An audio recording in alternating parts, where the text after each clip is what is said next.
Thank you very much, Dave, and thank you for everyone else who making this meeting possible. It's lovely to see a few familiar faces. If I'm too quiet or anything, please tell me. Often people say I actually get quite softly spoken when I share. So yeah, I apologize in advance and just yeah, Dave or someone else shout at me, one of the hosts, and I'll try and shout a little bit louder. Yeah, my name's James. I'm a grateful recovered addict, and those are words which when I first came here and I heard other people introduce themselves as grateful and recovered addicts, none of that made sense. Um, Grateful? What the fuck do I have to be grateful for? When I first came in through the door, oh Lord, the thing which I thought was going to bring me joy, going getting high and fucked up, no longer brought me joy, just brought me fucking misery. Um, it felt like my life had come to an end and I didn't want to carry on using, but Jesus Christ, being clean, that sounded like fucking purgatory.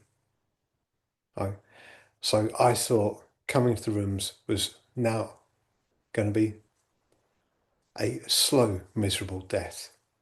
Getting high just seemed to be moving towards a faster, miserable death.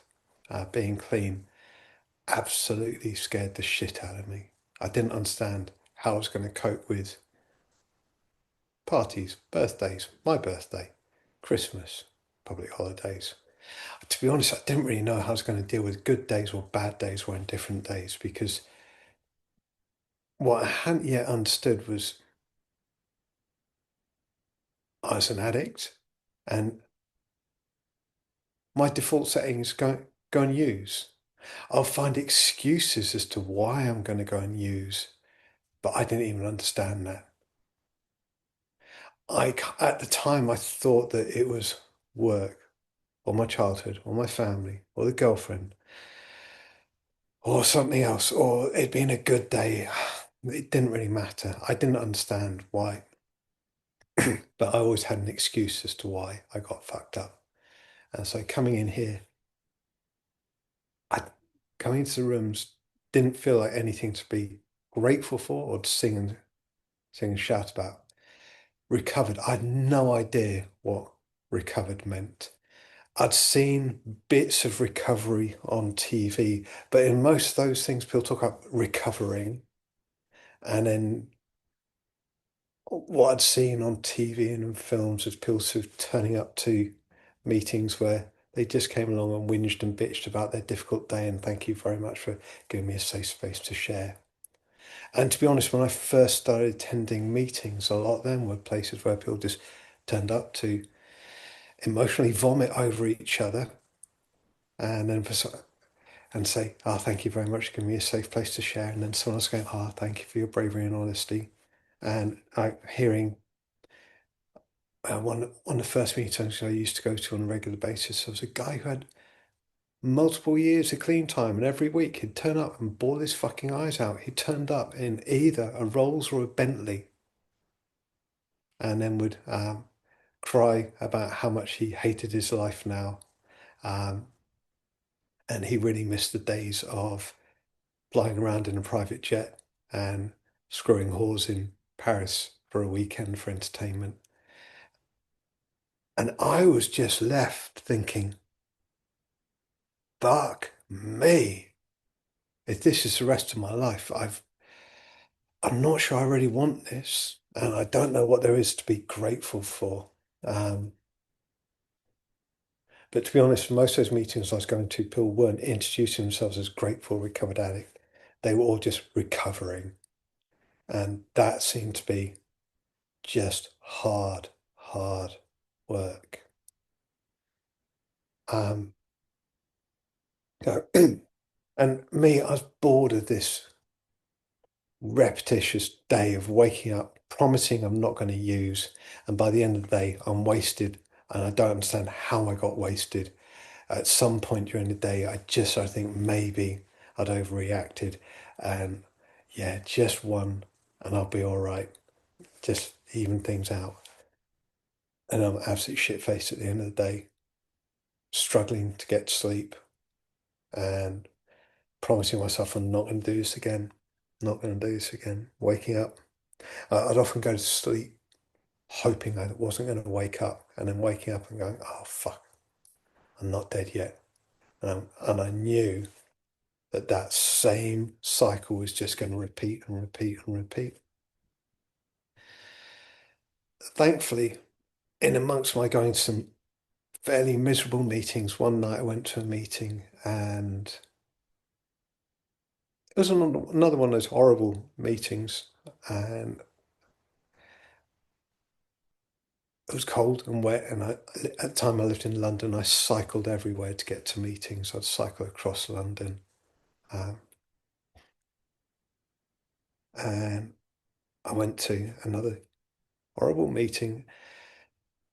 And yeah, it was everyone just whinging about their days and the difficulties they're going through and all that kind of stuff. And then I had someone talking, and the guy talked about how he'd been through mental health services, how he'd been battling with addiction for years. And then someone had directed him to CA, and in CA he'd found a sponsor, and that's someone who took him through the work. And this guy now had, I think, 6 or 9 months clean time under his belt, but he was happy. He was free to go where he wanted. He was The family members who didn't want him around in his addiction had welcomed him back. He'd actually got work again. And in a few months' time, he was going to go traveling around the world. And he felt free and comfortable to do that. And that was incredible because for me, I destroyed my relationship with my family members. One of my sisters didn't want me around because she found me so volatile. She didn't know whether her kids were safe around me just because I just lose my temper and, and then use losing my temper as an excuse to go and get high. I couldn't travel anywhere because I didn't want to go to places where I didn't know if I could score when I got there. And I didn't always want to carry things across borders. I'd come to a point where drink and drugs determined everything about me. I thought as a free agent, I thought as a sort of slightly anarchic, hippie-ish person, rules didn't apply to me. Yet drink and drugs determined where I went, where my money went, who I spent my time with. And, and so hearing this person talking about a life of freedom, profound freedom, able to make choices, I thought, yeah, I want some of that. And so I went and asked this person if they'd sponsor me. And at the time, I'd been running around meetings for a while now, asking people to sponsor me. And a number of people had said, oh, just do 90 meetings in 90 days and I'll think about sponsoring you. So I was kind of just expecting another cunt to say, do 90 meetings in 90 days, I'll think about sponsoring you. And me turning around going, if I could do 90 days, I wouldn't be asking for your help. I need some help. But this person went, yeah, call me tomorrow. I just need to talk with my sponsor. And from there, I was then directed to Richmond CA on a Wednesday night. I went to the physical meeting. And there I was told to pick up a copy of the Big Blue Book of Alcoholics Anonymous. And now I was given a daily program of action, stuff which when I first came here, I was utterly fucking skeptical. How's any of this going to work? Don't you understand who I am, what my problem is, and in what way is getting up and praying to a God that I didn't even fucking believe in? Meditating, Jesus Christ, sit down, be quiet, and listen to the contents of my mind. That's just fucking uncomfortable. Read 2 pages of a book that was written in 1930s American. Write a gratitude list. And I didn't even realize my privilege when I came in. I thought I had nothing to be grateful for. Write a gratitude. What the fuck is that going to do? Call other people in recovery? How's that going to help?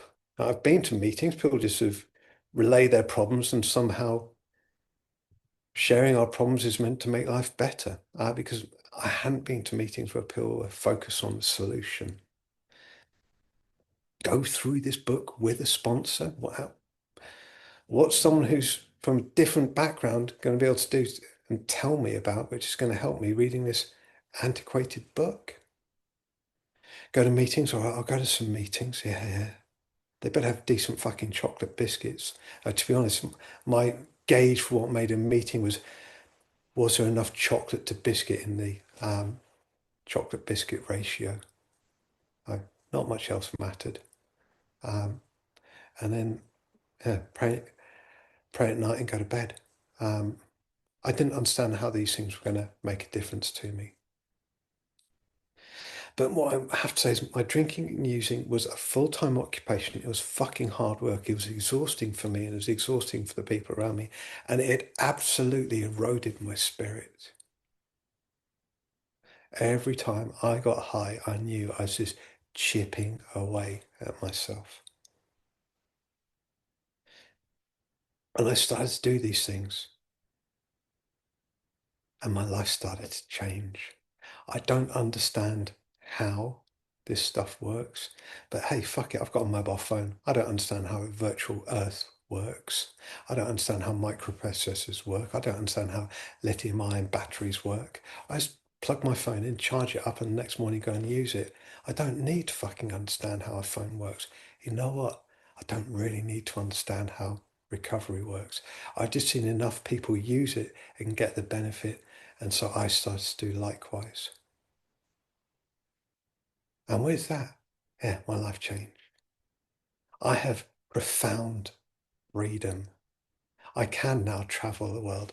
I can now go to clubs, pubs, festivals.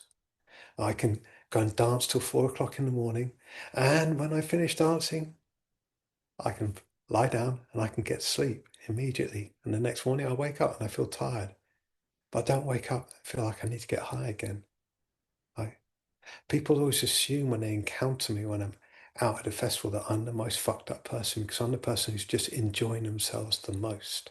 And they don't, and that baffles people. It's because I go there with an absolute sense of liberty and self-expression. And that comes through actually doing this stuff clean. Like the family members who didn't want me around, they now have me back in their lives. Like in recovery, I've settled down. I met an incredible woman and we got married. And it was the first time I actually got to know someone before jumping into bed with them. This was advice I was given by my sponsor. And I actually got to know them and decided I actually wanted to be with this person. I, I retrained, I changed career. I ended up moving out of London with my wife. Um, I, I, have, I wake up in the morning and my head's quiet. And then I go and do those things that were suggested to me. Pray to God that keeps on evolving in my understanding. Meditate. And I use different types of meditation. I've gone deep into meditation.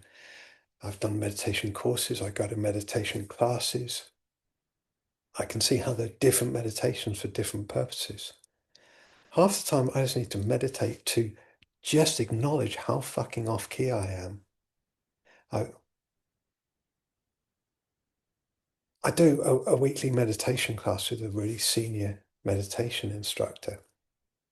And recently he said to us, really, really experienced Buddhist monks, they can focus on a single point and meditate on it and hold their focus for how long? And we're all sitting there going, I don't know, half an hour, couple of hours. It's like, no, about 3 seconds. 3 to 5 seconds is what an experienced meditator can actually focus on. But crucially, the experienced meditator, they're aware the moment they get fucking distracted and they come back to the thing they're focusing on. And yet, when I speak to people in recovery, people just think, oh, I'm fresh in, I should be able to sit down and meditate for 15 minutes. No, just get used to acknowledging how poor your mind is. That's the thing, the experienced meditator just knows how quickly they get distracted. Then they notice a distraction and then they come back to the point of focus. And for me, that kind of stuff helps me when the book says, pause when agitated. When I'm agitated, I'm not focused on something. My mind's racing off here, here, and here. And that's where the agitation arises. So meditation helps with that. Reading the big book.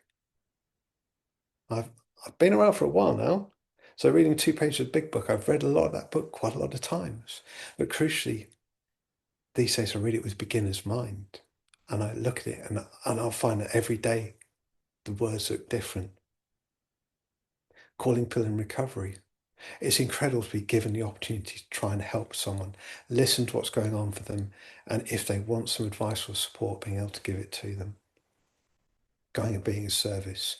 That's directly in sponsorship and also helping facilitate things in the fellowship, watching the fellowship grow. But kind of for me, often the biggest things I get in recovery that I enjoy the most is watching other people's growth.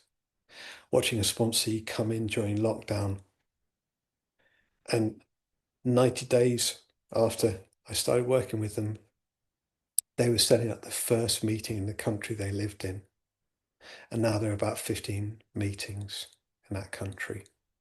It's watching sponsees come in and they're struggling with their work situation and stuff like that. And guiding them through, helping them and watching them change career, move, grow and evolve.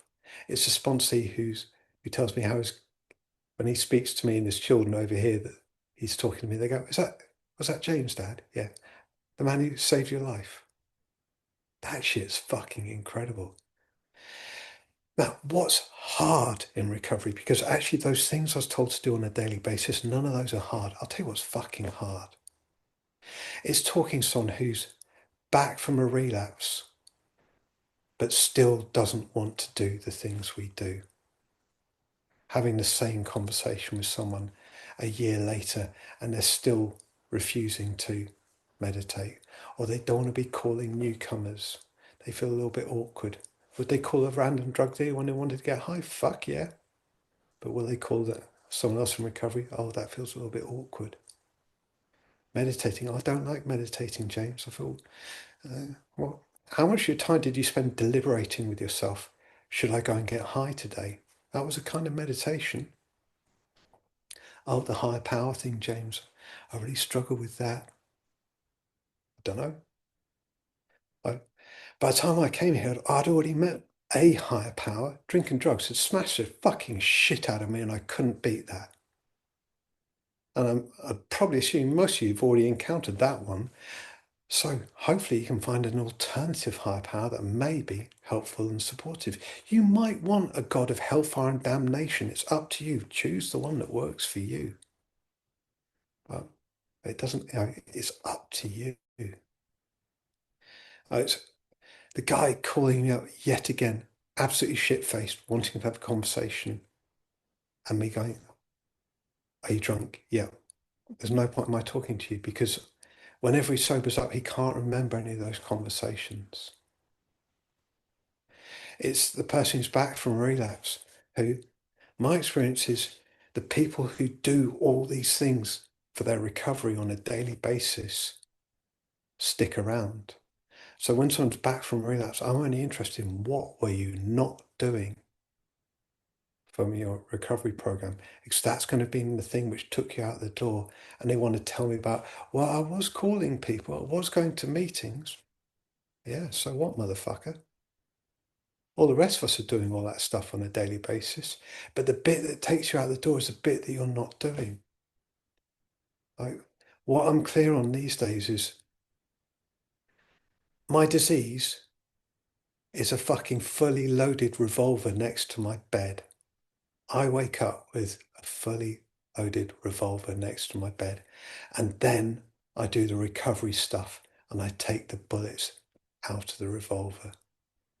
If I do all my recovery stuff, well, fucking spin the chamber, pull the trigger, it's not going to go bang. But don't do the recovery stuff. And the less of the recovery stuff you do, the more fucking bullets there are in that revolver. Right? The odds of it going bang get higher. It doesn't have to be that way. I just do the simple things. Is recovery a little bit inconvenient at times? Yeah. But do I really want to be sitting on a Zoom meeting talking to you motherfuckers? Probably not. I've got a wife downstairs. I, I've got 3 dogs and a lovely home.